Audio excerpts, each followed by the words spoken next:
우리는 성탄절에 아기 예수님으로 오신 주님만 환영하고 기뻐하고 즐거워하고 하지만은 예수님이 성장하셔서 구주로서 사역에 행하신 일들에게는 별로 관심이 없는 것 같습니다. 오늘 우리는 성탄절을 하루 앞둔 시점에서 예수님이 이 땅에 오셔서 행하신 일들을 살펴보므로 큰 은혜를 받고자 합니다. 오늘 본문에는 예수 그리스도께서 세상에 오셔서 어떻게 무엇을 사역하셨는가를 정확하게 말씀하고 있습니다. 바로 예수님이 자라나온 나사렛에 가셔서 안식일의 습관대로 성경을 읽으시고 말씀을 전하셨는데, 이때 읽어드린 성경이 이사야서 61장 1, 2절 말씀을 바로 이 누가복음의 이제 4장에 그대로 기록하고 있습니다. 주의 성령이 임하셨으니 이는 가난한 자에게 복음을 전하게 하시려고 내게 기름을 부으시고 나를 보내사 포로된 자에게 자유를, 눈먼 자에게 다시 보게 함을 전함이라. 눌린 자를 자유케 하고 주의 은혜의 해를 전파하게 하려 하심이라 하였더라 라고 했습니다. 예수님께서 오늘 본문을 볼 때 두 가지 사역을 이 세상에서 하신 것을 볼 수 있습니다. 첫째 사역은 선지자의 사역입니다. 즉 성경에 나타나 있는 선지자가 이렇게 오실 것을 말씀하고 있는데, 바로 그 선지자로서 심령이 가난한 자에게 복음을 전하는 일을 하신다고 하셨고요. 두 번째, 그리스도께서 하나님의 기름 부음을 받은 자로서 이 땅에서 메시아적 그런 사명을 감당하고 있다는 얘기입니다. 영적으로 눈멀고 포로된 자에게 죄악에서 건져내어 자유케 하기 위해서 오신 분이심을 증거하고 있습니다. 본문에서 주의 성령이 내게 임하셨으니 하는 이 임하셨으니에 해당하는 헬라어에는 기름 붓다, 기름 바르다 하는 그런 의미가 있습니다. 즉 예수님의 심령이 성령으로 기름을 받았다는 것으로서 구약에서 기름 받은 사람은 제사장, 선지자, 왕으로서의 기름을 받았는데, 바로 예수님께서 기름을 받았다고 하는 것은 선지자로서, 왕으로서, 제사장으로서의 사명을 감당하러 이 세상에 오셨다고 하는 겁니다. 따라서 예수님은 성령 충만 받은 분이고 복음의 선포자이며 눌린 자를 자유케 하는 메시아의 사명을 감당하실 분이다 하는 것입니다. 이에 예수님이 책을 덮으시고 이 맡은 자에게 주시면서 그들에게 말씀하시기를 이 글이 오늘날 너희 귀에 응하였느니라. 굉장히 귀중한 말씀입니다. 다시 말씀드리면 읽어드린 이 이사야서 61장 1, 2절의 말씀은 현실로 그들에게 임하였다 하는 것입니다. 뒤에 가서 또 이 말씀에 대해서 말씀을 드리겠습니다만, 그러면 그가 하신 일이 무엇일까요? 첫째는 가난한 자에게 복음을 증거하게 하셨다는 것입니다. 가난한 자란 순수한 은혜와 자비만을 얻기 위해서 마음을 열어놓은 그런 상태를 말씀하고 있습니다. 예수님께서 팔복을 말씀하실 때 제일 먼저 심령에 가난한 자는 복이 있나니 천국이 저희 것임이라고 말씀하셨습니다. 이 말씀 가운데 심령에 가난한 자라는 것은 물질적으로 빈곤한 사람만 의미하는 것이 아니라 영혼이 가난한 그런 심령을 말씀하고 있습니다. 예수님이 세상에 있었을 때 특히 가난한 자들을 불쌍히 여기셨고, 주님을 따르는 거의 모든 대부분의 사람들이 가난한 사람들이었었습니다. 오병리의 역사, 칠병리의 역사는 바로 이런 가난한 사람들에게 먹을 것을 나눠준 사실을 우리가 알 수 있습니다.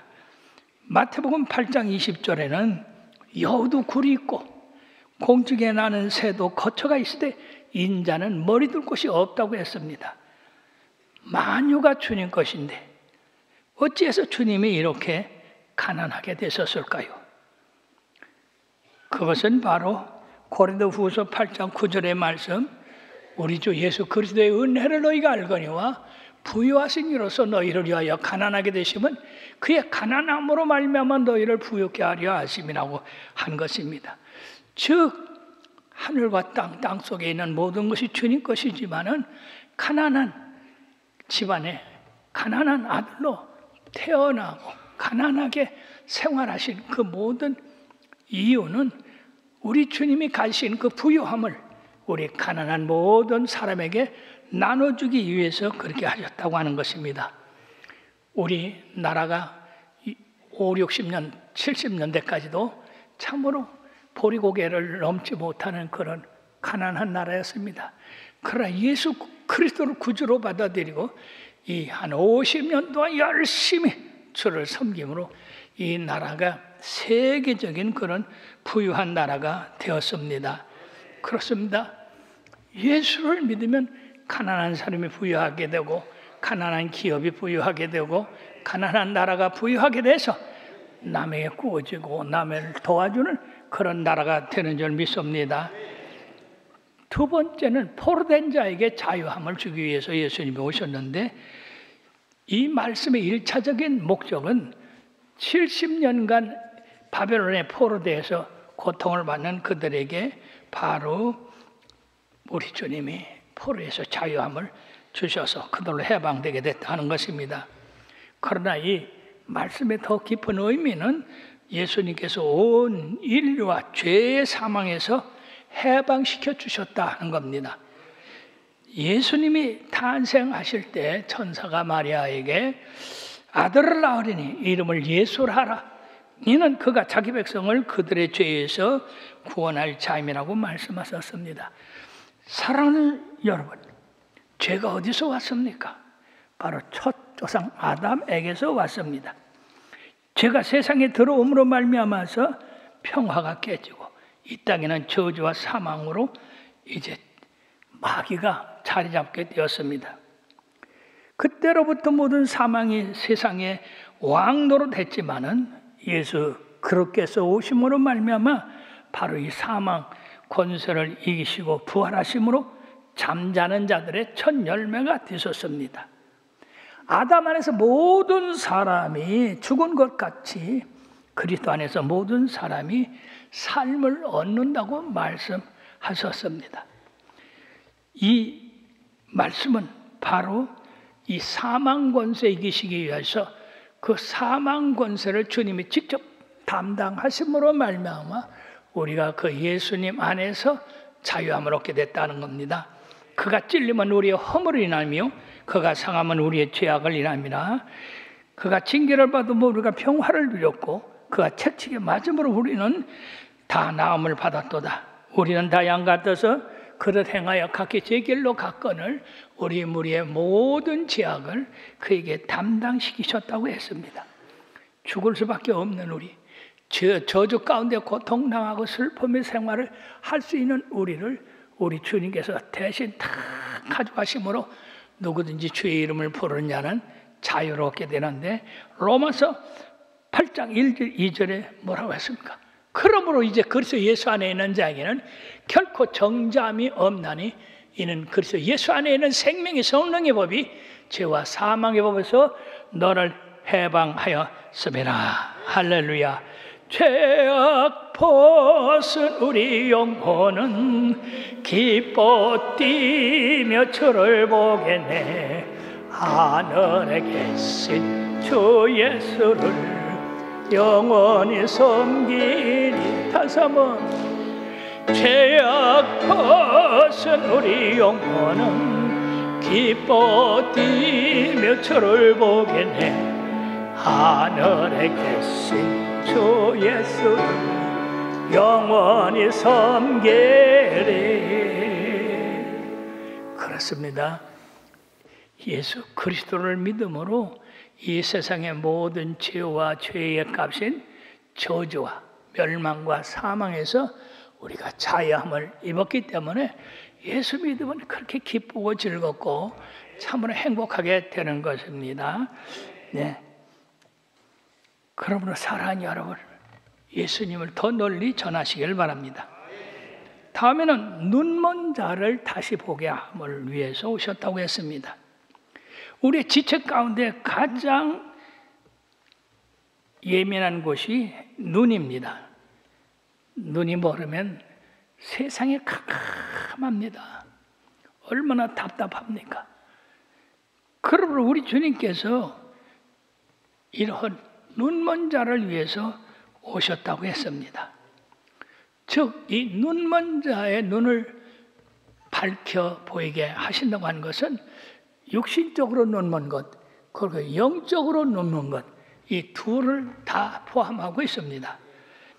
마태복음 9장 27절 30절에 보면 두 소경이 쉬시는 예수님 앞에까지 와서 고쳐달라고 했습니다. 예수님이 내가 이 일을 할 줄 믿느냐? 주여 믿습니다. 그러므로 너희 믿음대로 되라. 그 자리에서 두 소경이 눈을 뜨게 되는 역사가 있었습니다. 참으로 얼마나 놀라운 일입니까?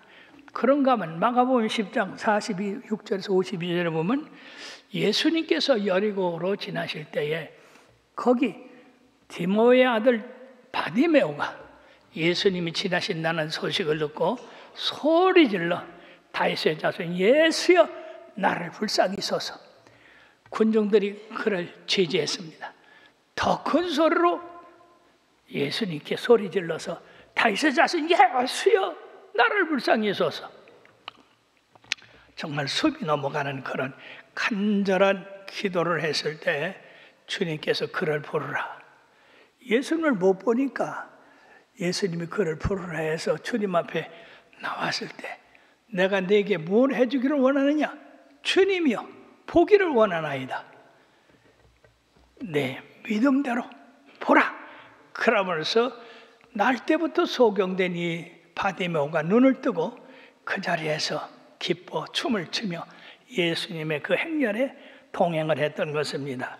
그런가 하면 요한복음 9장에 보면요, 날 때부터 소경된 자를 제자들이 누구의 죄 때문에 저가 소경이 됐습니까? 그때 예수님이 놀라운 말씀했습니다. 하나님이 하시는 일을 나타내려 함이라. 그러고 신랑 목가에 가서 씻으라고 해서 그 소경이 깨끗함을 받고 돌아왔습니다. 자기의 눈을 뜨게 한 사람을 보질 못했습니다. 그러나 그가 바로 하나님의 놀라운 종인 것을 그는 믿었던 겁니다. 그래서 바리새인들이 예수님을 거짓 선지자로 몰아붙였을 때에 그는 이렇게 말씀했습니다. 이상하다. 창세 이후로 날 때부터 소경된 자의 눈을 뜨게 했다는 사건을 내가 읽어보지 못했다. 그러므로 창세전에 하지 못한 일을 그가 했으니 그가 하나님의 제자지 바리새인들이 얘기하는 그런 나쁜 사람이 아니다. 그 후에 주님이 그를 만났을 때에 인자를 믿느냐? 주여 믿나이다 라고 주님 앞에 믿음을 고백했을 때 주님께서 놀라운 말씀했어요.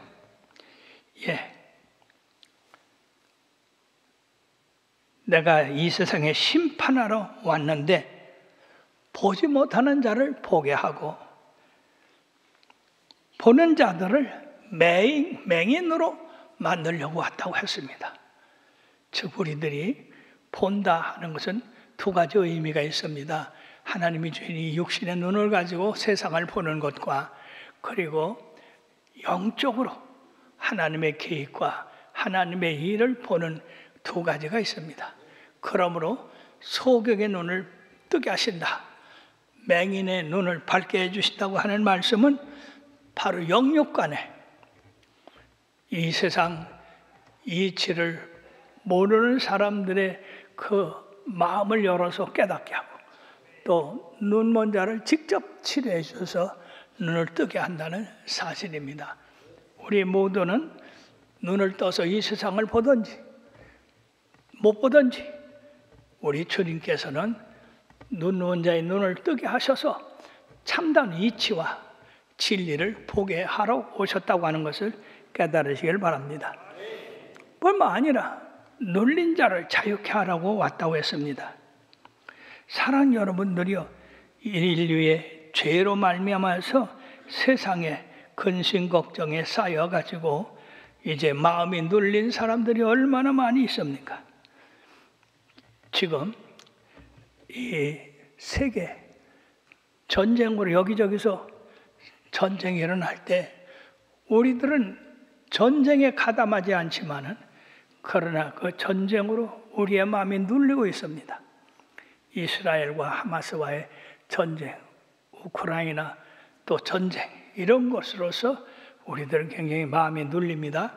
그뿐입니까? 자연재해로서 폭설이 와서 또는 비가 너무 많이 와서 질이 나서 화재로 이런 일로 인해서 우리의 마음이 상당히 눌리고 있습니다.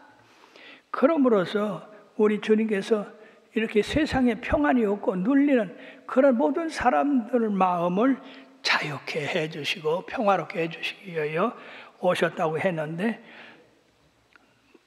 요한복음 14장 27절에 보면 내가 평안을 너에게 끼치느니 곧 나의 평안을 너에게 주노라.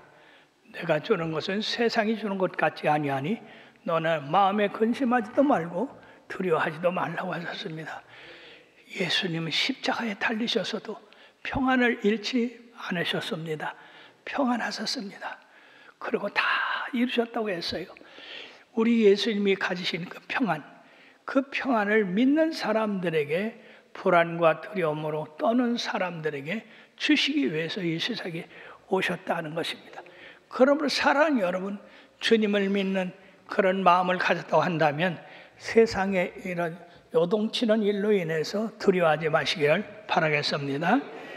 끝으로 우리 주의 은혜의 해를 전파하게 하려고 세상에 오셨다고 했습니다. 은혜의 해라고 하는 것을 레기 25장 8절부터 55절에 나타나는 희년을 말씀하고 있습니다. 다 같이 희년. 우리들이 금년에 희년이 되어서 이 말씀에 대한 의미를 다 알겠습니다만은 곧 하나님께서는 50년마다 이 희년을 발표하셨는데 이 발표에 따라서 빚진 자들의 빚을 탕감해주고 노예들을 해방시켜주고 땅의 경작을 쉬게 하고 모든 거민들이 자신의 고향으로 돌아가게 하는 해방의 해를 희년이라고 합니다. 이 희망의 해를 하나님께서 그의 주권적인 은혜로 죄와 죄의 결과에서 우리 자신들을 해방시키는 역사적인 그 사실을 바로 메시아이신 예수님을 통해서 이루어 주심으로 말미암아서 예수님을 통하여서 새로운 성도들의 그 사역을 갖게 합니다. 예수님께서 이사야의 이 놀라운 말씀을 전한 것은 바로 당신이 그 이사야 선지자가 예언한 그 말씀의 본인이라는 것입니다. 70년 전에 이사야가 예언한 그 예언의 말씀이 지금 70년 후에 예수님의 탄생으로 말미암아서 그대로 이루어졌다는 얘기죠. 다시 말씀드리면 예언의 장본인이 예수님이시다 하는 것입니다. 얼마나 놀랍습니까? 그 귀한 말씀을 자기가 자라나온 나사렛 해당에서 말씀을 증거했을 때에 바로 내가 700여 년 전에 이사야가 예언한 그 예언의 장본인이다.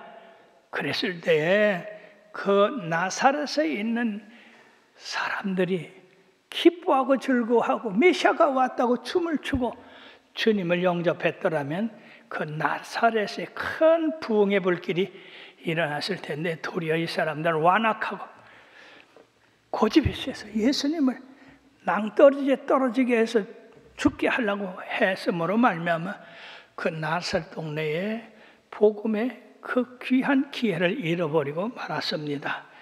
여기서 예수님은 바로 이 말씀의 그 예언의 말씀이 바로 실제적으로 나를 통해서 너희들에게 이루어지고 있다. 그 예언의 장본인이 예수님이시다 하는 말씀을 그들에게 드림으로 말미암아서 모든 사람을 죄로부터 해방시키고 그리고 자유롭게 하고 사탄이 지배했던 이 세상을 되찾음으로 영적 해년의 선포자로 오셨음을 제시하고 있습니다. 그러면 사랑하는 여러분들이요, 이 성탄절은 우리 예수님께서 하실 그 일에 대해서 우리들이 깨달음으로 더욱더 주님에 대한 감사와 주님에 대한 축복과 은혜를 깨닫고 널리 증거하게 될 줄 믿습니다. 메리 크리스마스, 즉 즐거운 크리스마스가 되길 바랍니다 하는 거예요. 이번 성탄절에 모든 가정에 예수 그리스도의 희나의 축복, 가난한 자에게 복음을 전하게 하시고 포로된 자가 자유함을, 눌린 자도 자유함을, 은혜의 해가 선포되어 모두가 주 예수 그리스도로 말미암아 큰 기쁨이 넘치기를 축원합니다. 기도하시겠습니다.